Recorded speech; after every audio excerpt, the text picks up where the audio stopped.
네, 국회가 이제 헌법재판소로 탄핵안을 넘겼습니다. 이제 헌재 시간인데요. 8년 만에 다시 대통령 탄핵 심리를 하게 될 헌법재판소로 가보겠습니다. 자, 여도현 기자, 탄핵안이 통과됐는데 헌재 접수는 아직 안 된 거죠? 네, 맞습니다. 방금 전에 가결이 됐기 때문에 국회에서 사무 절차가 끝나고 나는 대로 이곳 헌법재판소로 올 걸로 보입니다. 교통 상황 등을 고려하면 약 1시간 이후에나 이곳에 도착할 걸로 보이는데요. 제가 있는 이곳 바로 옆에 있는 헌법재판소 별관 건물을 한번 보겠습니다. 이 탄핵안이 넘어오게 되면 이곳 별관에서 이 탄핵안이 접수됩니다. 별관 건물이요, 원래 주말에는 문을 열지 않습니다. 그러나 오늘은 이 상황을 대비해서 오후 3시부터 열어둔 상태입니다. 이 내부에는 기자들을 위한 브리핑룸까지 마련돼 있습니다. 원래 주말에는 당직실로 접수되고 또 평일에 사건 처리가 되는데요. 오늘은 탄핵안이 넘어오는 대로 이 사건 번호까지 부여된다고 합니다. 앞서서 검사, 감사원장 등의 탄핵 사건이 있었기 때문에 이 사건 번호는 2024 헌납 8이 될 걸로 보입니다. 네, 지금 근데 재판관이 6명이잖아요. 이게 심리에는 문제가 없습니까? 네, 앞서 이진숙 방통위원장 가처분 심리 사건에서 이 6인 체제 심리는 문제 없다 이런 결론을 냈습니다.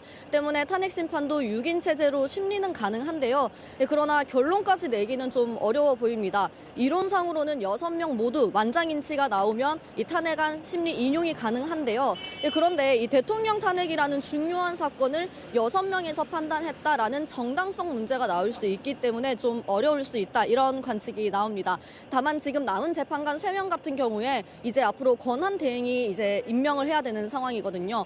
그러나 법조계에서는 이 문제에 대해서는 좀 문제가 없다 이렇게 해석하는 시각이 더 우세합니다. 일단 이 나머지 3명 몫이요, 대통령 지명 추천 몫이 아니라 국회 추천 몫인 게 좀 유리하게 작용했습니다.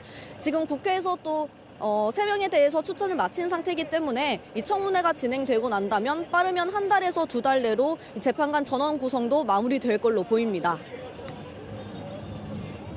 네, 이제 헌재 시간인데 혹시 현장 충돌 위험은 없습니까?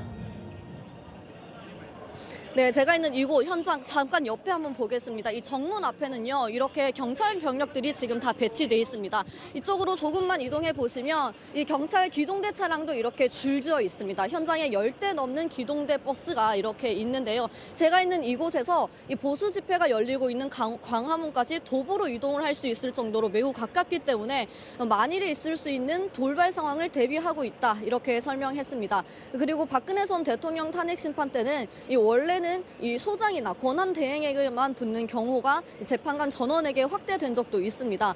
헌재는 앞으로 헌재로 다가올 압박감 등을 고려해서 이 경호와 경비 인력을 강화하겠다고 밝혔습니다.